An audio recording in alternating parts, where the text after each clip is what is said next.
अगर आपने kitchen gardening channel को अभी तक सब्सक्राइब नहीं किया है तो इस लाल बटन के ऊपर क्लिक करके आप सब्सक्राइब कर सकते हैं और साथ में ये बेल का निशान आ रहा है, इसके ऊपर क्लिक कर लेने से आपको नोटिफिकेशन मिल जाया करेगा जब भी मैं कोई न्यू वीडियो अपलोड करूँगा। अस्सलाम वालेकुम मेरे दोस्तों, सज्जनों और बेलियों, मैं हूं इजहार अहमद और वेलकम करता हूं आपको किचन गार्डनिंग चैनल पर। और उम्मीद भी रखता हूं कि आप सब लोग खैरियत से होंगे, फिटफाट होंगे, अच्छे से कामों में खूब अच्छे से बिजी होंगे।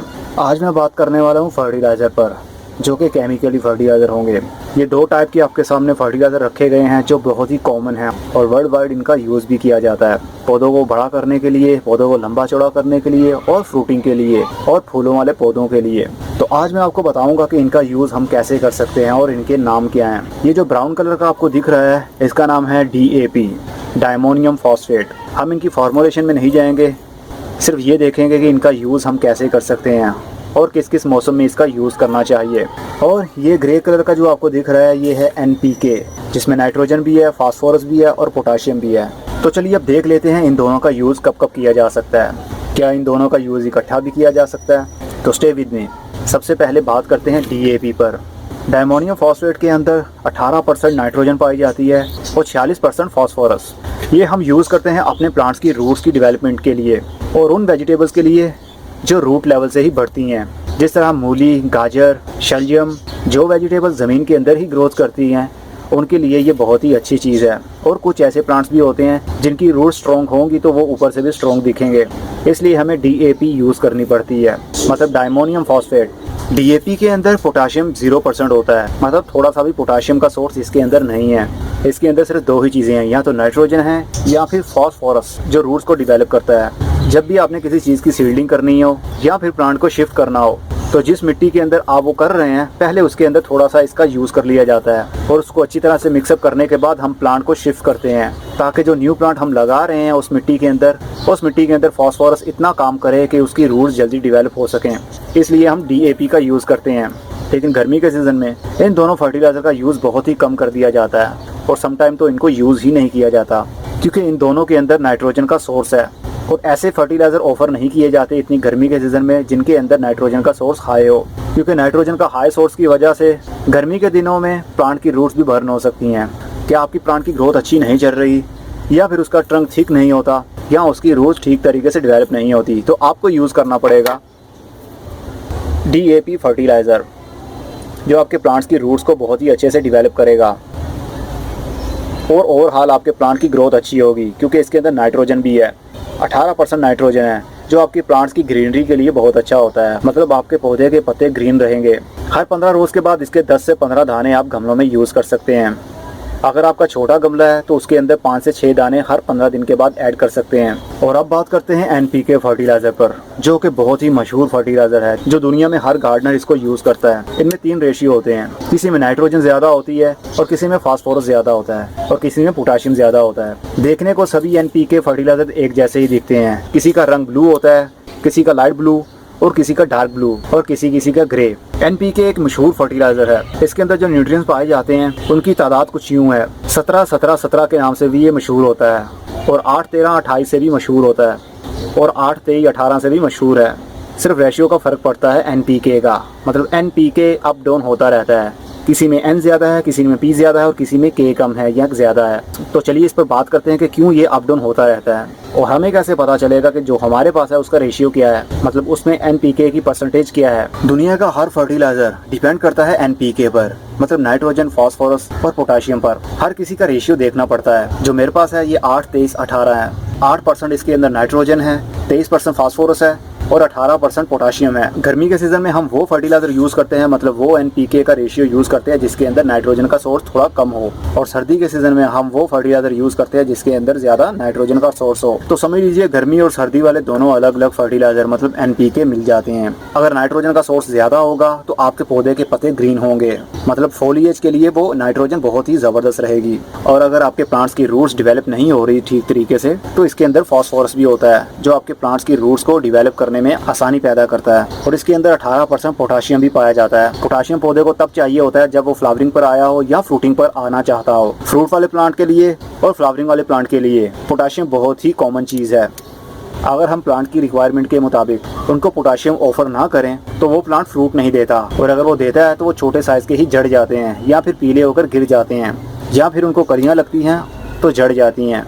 ऐसे में हमको NPK का यूज़ करना पड़ता है। ये दोनों ग्रैनुलर शेप में हैं, मतलब पत्थर टाइप हैं, गोल गोल से स्टोन टाइप हैं ये। NPK में फोलियर भी मिल जाते हैं, मतलब फोलियर स्प्रे जो हम पौधों के पत्तों के ऊपर स्प्रे करते हैं। अगर हम इसका स्प्रे करेंगे पत्तों के ऊपर तो पत्ते बर्न होना शुरू हो जाएंगे, क्योंकि इसके अंदर नाइट्रोजन का सोर्स हाई है, मतलब 8% इसके अंदर नाइट्रोजन है। और कभी भी ये गलती नहीं करनी चाहिए, जो मिट्टी के अंदर डालने वाला फर्टिलाइज़र है वो मिट्टी में ही डाला जाए तो अच्छा रहता है। अगर मिट्टी वाले को हम पानी के अंदर घोल कर पौधों के ऊपर स्प्रे करेंगे तो पौधे बर्न हो जाएंगे, मतलब उनके पत्ते जलना शुरू हो जाएंगे और प्लांट भी ड्राई हो जाएगा। इसलिए इनका यूज ओनली मिट्टी में ही कीजिए, ना इसका पाउडर बनाने की ज़रूरत है और ना इसको पानी के अंदर हल करने की ज़रूरत है। जब जब ज़रूरत हो आप इसके चंद दाने गमलों में यूज़ कर सकते हैं। इसका यूज़ भी हर 15 रोज़ के बाद आप कर सकते हैं। अगर आपका गमला छोटा है, 4 इंच का पोट है, तो उसके अंदर आप 4 दाने यूज़ कर सकते हैं।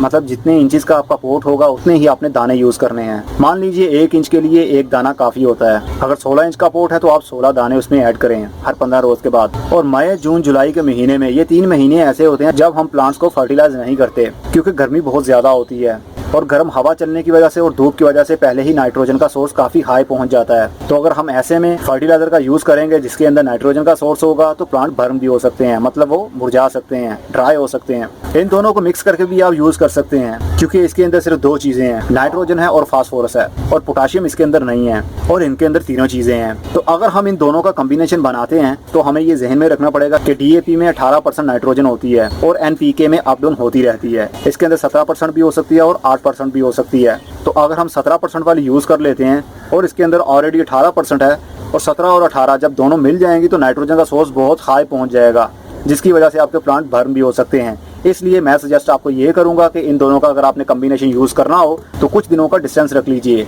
अगर आपने आज DAP यूज़ की है या आज आपने NPK यूज़ किया है तो आज से 5 दिन बाद आप दूसरे वाला फर्टिलाइजर यूज़ कर सकते हैं। दोनों को इकट्ठा यूज़ करने से प्रॉब्लम भी हो सकती है, लेकिन समटाइम नहीं भी होती। ये आपके प्लांट के ऊपर डिपेंड करता है कि वो कितना हार्डी है और कितना स्ट्रॉन्ग है और कितनी उसके अंदर विल पावर है बर्दाश्त करने की। जब तक वो नाइट्रोजन को बर्दाश्त कर लेगा तो आपका प्लांट स्टेबल रहेगा, और जब वो बर्दाश्त नहीं कर पाएगा तो मुरझाने लग जाएगा।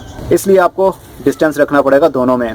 NPK देखने को एक जैसी ही लगती है, चाहे वो 17-17-17 हो, चाहे वो 8-13-28 हो या 8-23-18 हो, सभी देखने को एक जैसी ही लगेंगी।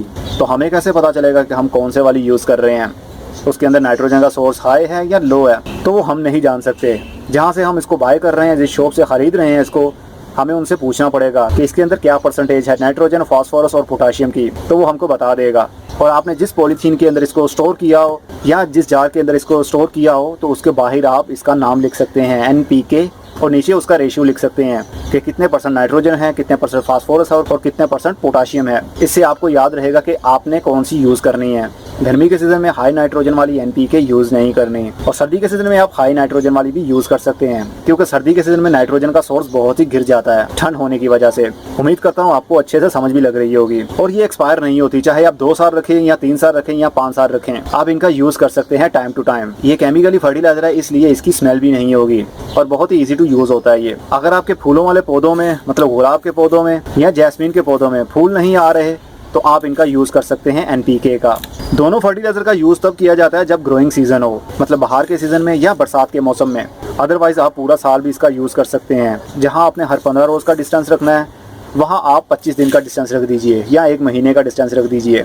जब मौसम ठंडा होना शुरू हो तो आप इनका डिस्टेंस भी कम कर सकते हैं, मतलब हर 15 रोज़ के ऊपर शिफ्ट हो सकते हैं। फूलों वाले पौधों में यूज़ करने से फूल लगते हैं और उनके फूल जल्दी झड़ते भी नहीं और उनका साइज़ भी ज़्यादा इंक्रीज़ होता है। लेकिन ग्रोइंग सीजन में अब ऐसा नहीं है कि इंग्लिश रोज़ सर्दी के सीज़न में फ्लावरिंग करता है और आप उसको जून और जुलाई के महीने में NPK दबा कर दें और वो प्लांट आपका मर जाए और फूल एक भी ना आए। क्योंकि ये देखना पड़ेगा हमें कि कौन से सीज़न में कौन सा प्लांट ग्रोथ करता है। गर्मी के सीज़न में जो प्लांट ग्रोथ करते हैं फूलों वाले, जिस तरह जैस्मीन है, मोगरा है, ऐसे प्लांट्स को तो फर्टिलाइज कर सकते हैं, लेकिन गर्मियों में फर्टिलाइज करने से फिर भी बचना चाहिए। जैसे ही मौसम ठंडा होना शुरू हो तो आप इनका यूज़ कर सकते हैं, और ऑफ सीजन में भी आप इसका यूज़ नहीं कर सकते। मतलब दिसंबर के महीने में और जनवरी के महीने में जब बहुत ज़्यादा ठंड बढ़ जाती है, ऐसे में आप NPK का यूज़ भी नहीं कर सकते।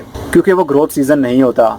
उन महीनों में करीब करीब सभी पौधों की ग्रोथ रुक जाती है, मतलब थम जाती है। वो प्लांट रेस्ट में होते हैं, वो पीरियड होता है उनके रेस्ट करने के लिए। तो अगर हम उनके रेस्टिंग पीरियड में भी इनको फर्टिलाइज करेंगे तो वो बर्दाश्त नहीं कर पाएंगे, क्योंकि वो सो रहे होते हैं। अगर आप किसी इंसान को सोते में खाना खिलाना चाहें तो वो नहीं खाएगा, और अगर किसी तरीके से उसके मुंह में डाल भी दिया तो उसके पेट में नहीं जाएगा, और अगर किसी तरीके से आपने उसके पेट में भी डाल दिया तो उसका पेट उसको डाइजेस्ट नहीं कर पाएगा, क्योंकि उसकी पूरी बॉडी ही रेस्ट में है। यही हिसाब पौधों का होता है। पौधे जब एक्टिव हो, मौसम अच्छा हो, तब आप उनको फर्टिलाइज करें तो ज़्यादा अच्छा रहेगा। तो चलिए अब इनको यूज़ करके देखते हैं किस तरह यूज़ करना है। मई का मिड गुजर चुका है और काफ़ी गर्मी भी है। अभी फर्टिलाइज तो नहीं करना चाहिए, लेकिन फिर भी मैं आपको तरीका बताता हूँ कि आपने किस तरह फर्टिलाइज करना है। किस पे करूँ यूज़? तो चले फिर मनी प्लांट के अंदर ही यूज़ करके देखते हैं। जितने इंच का गमला हो आप उतने दाने उसमें यूज़ कर सकते हैं। ये 10 इंच का गमला है तो इसके अंदर मैं 10 दाने यूज़ करूँगा। गिनकर आप डाल सकते हैं 10 दाने, लेकिन ये जितने भी है मैं इसके अंदर यूज़ कर लेता हूँ। मैंने ज़्यादा दाने इसलिए डाल दिए इसके अंदर क्योंकि बहुत दिन हो गए मैंने इसको फर्टिलाइज़ नहीं किया है। तो अभी इस प्लांट के अंदर इतनी पावर तो है कि ये बर्दाश्त कर सके इस फर्टिलाइज़र को। और अगर मैं इसके अंदर अभी से डीएपी भी डाल देता हूँ, नाइट्रोजन इसमें भी है और नाइट्रोजन डीएपी में भी है, तो दोनों की नाइट्रोजन मिलकर डबल हो जाएगी। तो डबल नाइट्रोजन जब प्लांट को मिलेगी तो उसके पत्ते बर्न होना शुरू हो जाएंगे, और वो भी गर्मी के सीजन में, जबकि इतनी नाइट्रोजन पहले ही बड़ी होती है गर्मी की वजह से। इसलिए बहुत ही आराम से इसको यूज़ कीजिएगा, क्योंकि ये देखने को चंद दाने लग रहे हैं लेकिन इसका काम बहुत ज़्यादा है। अगर मेरी बातों पर आपको यकीन ना आए तो 1 चम्मच भरकर अपने प्लांट में यूज़ करके देख लीजिए। 48 घंटों में ही पता चल जाएगा कि क्या रिजल्ट मिलता है। ये एक मनी प्लांट की कटिंग है जिसकी ग्रोथ ऊपर से तो हो रही है, लेकिन अभी तक इसकी रूट्स ठीक तरीके से डेवलप नहीं हुई होंगी। इसलिए मैं रूट्स की डेवलपमेंट के लिए डीएपी यूज़ करूँगा। इसके लिए 3 से 4 दाने इनफ रहेंगे। अगर आप ज़्यादा यूज़ करेंगे तो कल सेम टाइम पर आप देखेंगे तो इसका पत्ता ये मुरझाकर नीचे गिर चुका होगा। इसलिए क्वांटिटी आपने बहुत ही कम रखनी है। एक रेगुलर डिस्टेंस के ऊपर आप यूज़ करते रहेंगे हर प्लांट्स में, तो आपके प्लांट्स की हेल्थ भी अच्छी होती रहेगी। अब ऐसा नहीं है कि एक ही दिन में आपके प्लांट की हेल्थ अच्छी हो जाए। फर्टिलाइज़र आप जब भी करें तो शाम के टाइम कीजिए या फिर सुबह का टाइम कीजिए, जब सूरज की धूप बहुत ही कम हो। अगर आप सूरज की धूप में फर्टिलाइज़ करेंगे तो फर्टिलाइज़र डालने के बाद जब मिट्टी के अंदर नाइट्रोजन का सोर्स बढ़ने लगेगा तो आपके प्लांट्स बर्न होना शुरू हो जाएंगे। इसलिए जब भी आपने फर्टिलाइज़ करना हो, शाम के टाइम कीजिए या रात के टाइम कीजिए या फिर सुबह सुबह कीजिए जब सूरज ना निकला हो। एनपीके और डीएपी आप हर किस्म के पौधों के अंदर यूज़ कर सकते हैं, चाहे वो सैकुलेंट प्लांट हो, चाहे वो कैक्टस प्लांट हो, चाहे वो हाउस प्लांट हो, चाहे वो फ्रूट वाले या फ्लावर वाले प्लांट हो। हर किस्म के पौधे के अंदर आप इनका यूज़ कर सकते हैं। तो उम्मीद करता हूँ आपको खूब अच्छे से समझ भी लग गई होगी कि हमने फर्टिलाइज़र को किस तरह यूज़ करना है और डीएपी में और एनपीके में क्या फ़र्क है। डीएपी में सिर्फ पोटाशियम नहीं होता, बाकी दोनों आइटम्स पाई जाती हैं। अगर आप डीएपी यूज़ नहीं भी करते तो भी चलेगा, क्योंकि एनपीके में आपको तीनों चीज़ें एक साथ में मिल रही हैं, नाइट्रोजन, फास्फोरस और पोटाशियम, जो कि हर प्लांट की नीड होती है। तो अब आई थिंक मैं बस करता हूँ, काफ़ी बोल लिया मैंने। अब अगली वीडियो में फिर किसी नई इन्फॉर्मेशन के साथ मिलेंगे। तब तक के लिए goodbye, see you and tata, और अपना बहुत सा ख्याल रखिएगा। क्या आप भी इजहार की तरह वीडियोस बनाना चाहते हैं? अगर हाँ तो अभी उर्दू ट्यूब चैनल विजिट करें और सब्सक्राइब कर लें। वहां पर आपको यूट्यूब चैनल क्रिएट करने की और उसको ग्रो करने की फ्री ट्रेनिंग मिलेगी। चैनल का लिंक आप स्क्रीन पर एंड डिस्क्रिप्शन में देख सकते हैं।